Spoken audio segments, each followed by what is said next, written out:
Ya, selamat malam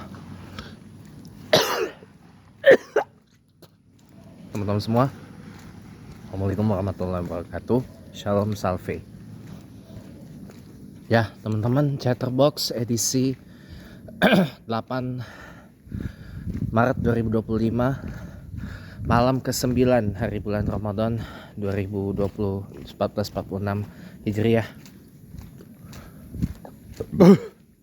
Jadi malam ini kita bicara tentang lapangan kerja, teman-teman.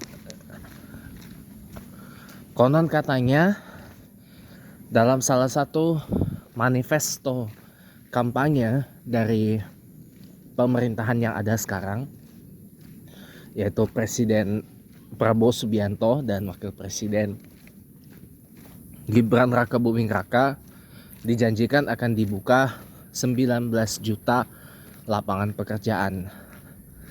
Ditambah lagi dengan pernyataan Menteri BUMN Pak Erick Thohir yang mengatakan dengan dibukanya Bank Emas yang baru tanggal 26 Februari 25 kemarin diresmikan oleh Presiden Prabowo,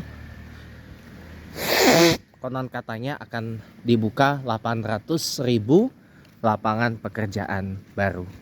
Jadi total yang dijanjikan adalah 19,8 juta lapangan kerja baru.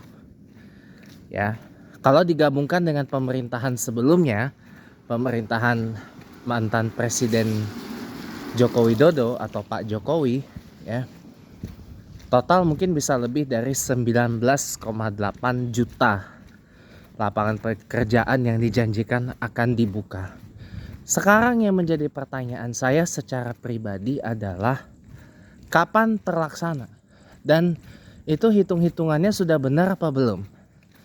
Karena begini, saya mau kasih data ya. Penduduk Indonesia ini jumlahnya sudah hampir mendekati 290 juta jiwa. Konon katanya sudah ada di angka 280-an juta jiwa penduduknya. Ini Isya jam 7.20 ya. Masih ada 19 menit lagi jelang Isya. Mudah-mudahan cukup waktunya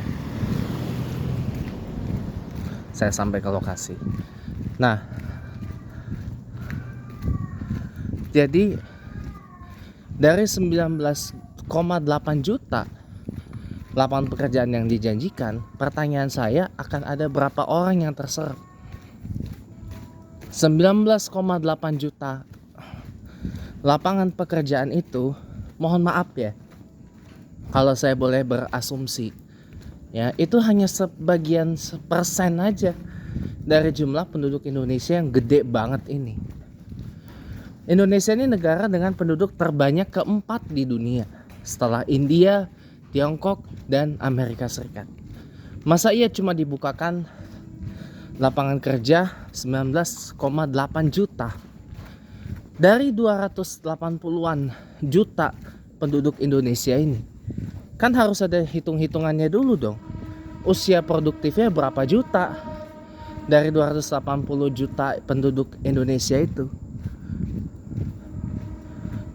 Ya, 280-an juta penduduk Indonesia, ya. Dari mana kok bisa dapat angka 19,8 juta? Berapa banyak orang-orang usia produktif yang terakomodir dengan angka segitu? Ini makanya datanya ini harus dihitung dengan cermat lah, dengan benar gitu.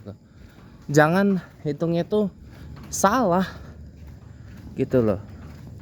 Ini kita pakai data dari Badan Pusat Statistik ya, atau BPS. Ya, total ada 19,8 juta lapangan pekerjaan yang dijanjikan. Sementara penduduk kita aja ada di angka 280-an juta. Gimana itu? Berapa banyak orang-orang usia produktif di Indonesia ini? Dari 280-an juta itu. Makanya teman-teman semua nih harus melek sama yang beginian ini gitu loh, bahwa isu lapangan pekerjaan ini adalah isu yang benar-benar harus kita jadikan bahan untuk berdiskusi kita pada hari-hari sekarang ini. Karena sekarang kita lagi menghadapi badai PHK, gelombang PHK. Gak bisa dibendung. Dan penyebab terjadinya PHK itu juga macam-macam. Contoh kayak kasus Sritex. Sritex itu kan karena gagal dalam pembayaran utang perusahaan, gagal dalam pembayaran kredit perusahaan, ya kan? Iya. Jadi pilot bubar, perusahaannya tutup, kena PHK, ya kan? Iya. Nyari investor baru katanya. Investor mana dulu? Sementara izin investasi Indonesia aja sulitnya bukan main. Ya. Investor mana? Gitu loh. Jadi buat teman-teman semuanya, saya sih cuma berharap ya agar lapangan kerja ini benar-benar fokus diprioritasin dulu deh. Kita sudah kenyang dengan prioritas pembangunan infrastruktur selama 10 tahun ini. Nyatanya yang terjadi adalah ada sebagian infrastruktur yang berakhir sia-sia.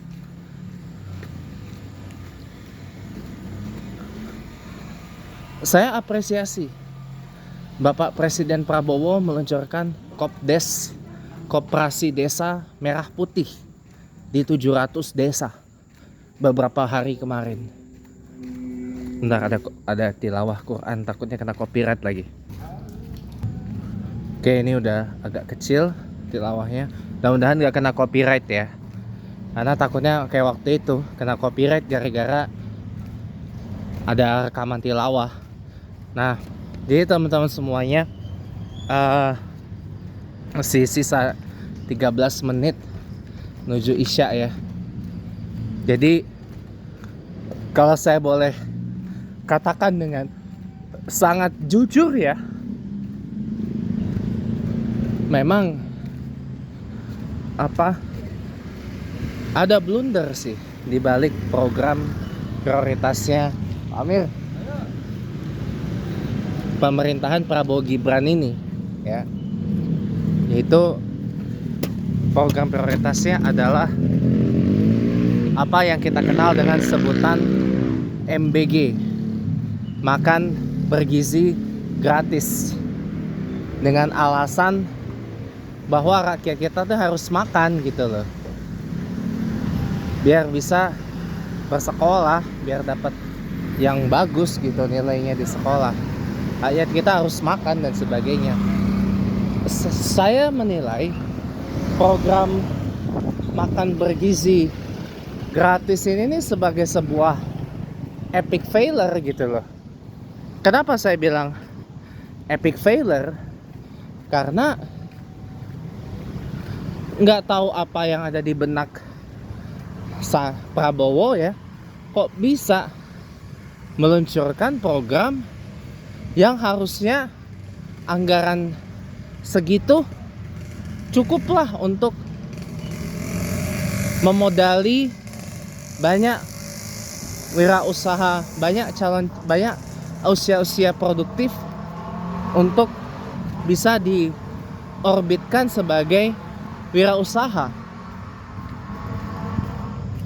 Nah, dengan adanya koperasi Desa Merah Putih ini kan diharapkan akan lahir banyak wirausaha baru kan, harapannya gitu. Tapi semoga aja terwujud ya. Makanya dengan lahirnya koperasi baru ini, mudah-mudahan bisa dijadikan sebagai satu obat untuk memberantas kemiskinan dan pengangguran gitu loh. Paling enggak dengan lahirnya Koperasi Merah Putih ini bisa menyerap gitu loh dari banyak usia-usia produktif Indonesia ini gitu loh. Jadi ya benar-benar kita harus kawal ini. Nah, belum lagi soal masalah kemarin ketika ada gugatan ke Mahkamah Konstitusi atau MK tentang persyaratan pekerjaan. Ada sebagian yang dilihat dari usianya lah, dilihat dari ininya lah, itunya lah, pas segala macam. Tapi ditolak oleh MK. Sementara si Gibran Rakabuming ya, dia jadi wakil presiden aja pun juga masih di bawah umur, masih di bawah persyaratan. Yang persyaratannya kan 40 tahun usia minimalnya. Usia 40 tahun, tapi ditambahkan oleh Ketua MK saat itu, Anwar Usman, dalam amar putusannya, yaitu berpengalaman menjadi pernah atau sedang menjabat sebagai kepala daerah. Sementara pembatasan untuk maksimal usianya itu ditolak. Ini kan lucu gitu loh. Di saat rakyat susah nyari, kayak saya aja deh, saya kan rakyat juga.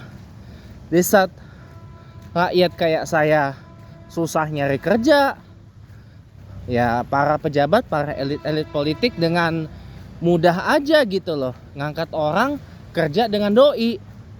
Contoh, saya kaget loh ketika mengetahui ya motivator terkenal Mary Riana tiba-tiba diangkat menjadi staf sus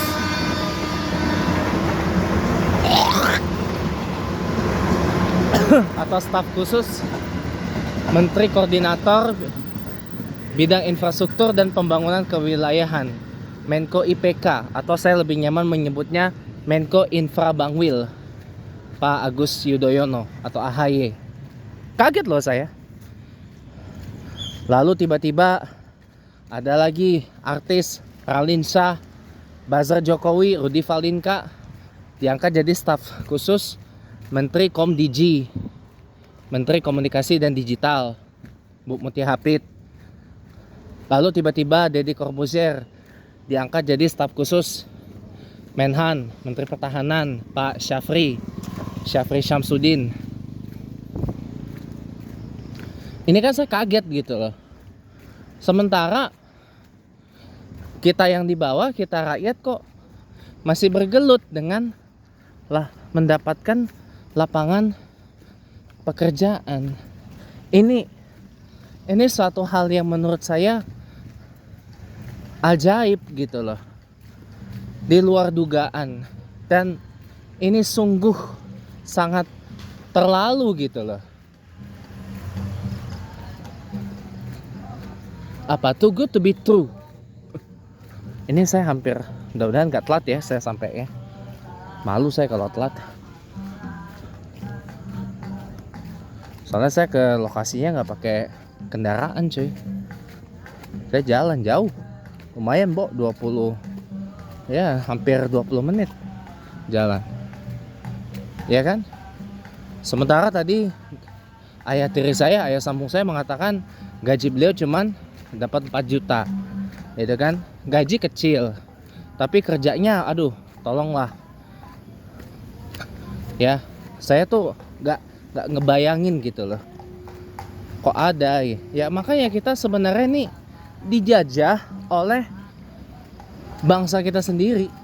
Kayak Bung Karno kan pernah bilang, perjuanganmu akan berat karena melawan penjajah, tapi perjuanganmu akan lebih berat karena akan melawan bangsamu sendiri. Ini terjadi. Kita dijajah oleh sesama kita loh. Sedih nggak? Sedih lah ya. Makanya teman-teman semua, akhir kata saya cuma mau bilang, yuk kawal pemerintah supaya buka lapangan pekerjaan sebanyak-banyaknya agar pengangguran di Indonesia bisa ditekan semaksimal mungkin. Terima kasih telah menonton.